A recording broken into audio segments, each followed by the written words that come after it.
السلام علیکم دوستان عزیز، خوش آمدید به کانال ما. چون سلام که کردیم به شما سلامتی خواهان هستیم. ولاگ امروزمون سر میکنیم. ما امروز کمتر کاکلت کردیم. سر اول به ما 200 گرم خلیب لازم است و به آب تر کردم ماندم تا اینکه کمتر ملایم شود. اکنون 2 دانه پیاز و 3 زوبچیک چسناک را از تیارکه گذرانیدم. چنانه که دیده استاده اید خلیب ما هم در آب تر شد، تیار شد. اکنون آبش را کمتر غیبچانده میگیریم.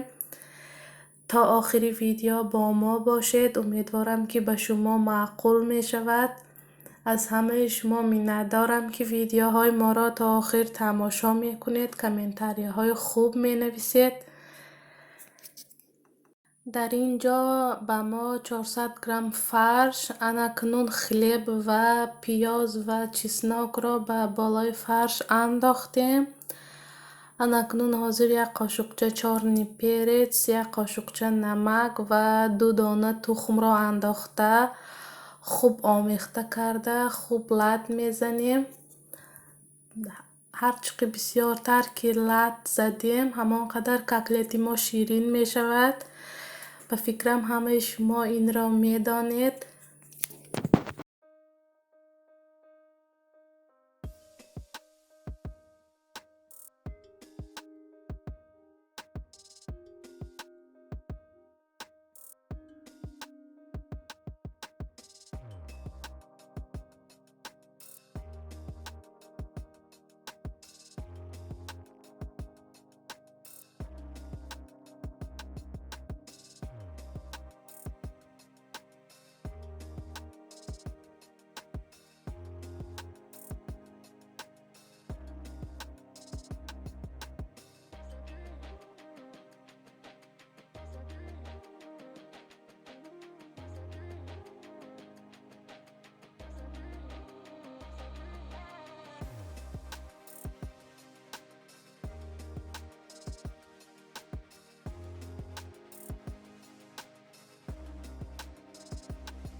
اکنون همش را لط کرده شدیم.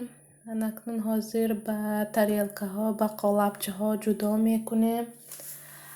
از نام ویدیو ما فهمیدید که دوستانی عزیز تلفن من را شوهرم شکستن.